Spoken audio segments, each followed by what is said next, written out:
When outsiders such as myself think of Idaho, we tend to think of potatoes, but the state has other things to offer. For example, like all 50 states, it is rich with out-of-date folklore, my favorite kind to share. Tonight I've got several jokes recorded from pioneer folk back in Idaho's Bear Lake region, which they call the Caribbean of the Rockies. That is a bold claim, but you know what? That lake is pretty fucking blue.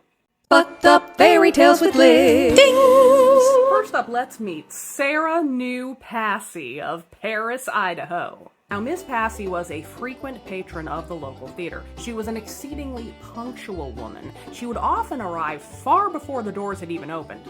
She'd stand there tapping her toes and checking her watch and generally making the box office assistant very nervous. "You know, Miss Passy," he said one day, "you might not want to be too impatient. You might end up waiting for St. Peter himself to open up the pearly gates on that fateful day." And Miss Passy looked him up and down and replied, "If St. Peter isn't ready for my arrival, I'll turn around and go where they'll be happy to see me." When Idaho was first established as an American territory, for the first 4th of July celebration they had there, they were scrambling to get their hands on an American flag.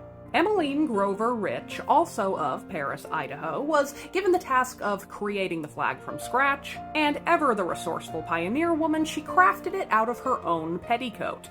Each subsequent Independence Day celebration from there on, Emmeline's eyes would shine with pride as she reminded people of her role in the very first Independence Day celebration there.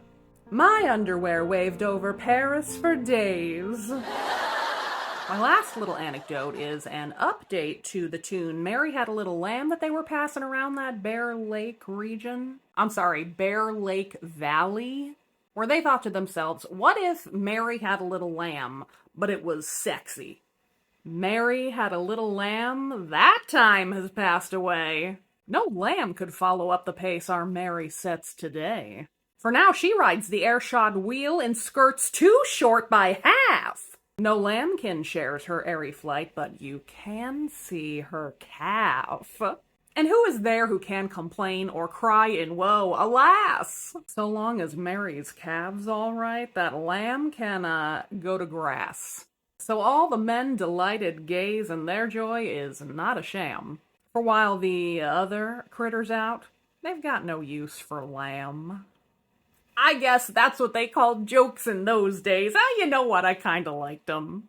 Folks, my microphone is broken, but my spirit will never be. Don't forget a couple of things. One, I am supporting Diana and her family to try to get them to safety and to get their lives rebuilt. Please donate if you can. I have my first ever Fucked Up Fairy Tales live show happening Tuesday, March 28th at Providence, Rhode Island at Riff Raff Bookstore and Bar. Please be there if you are a little Rhode Islander like me.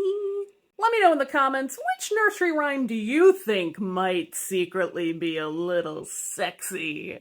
And I'll see you for the next Fucked Up Fairy Tale. Fucked up fairy tales with Liz. Fucked up fairy tales with Liz.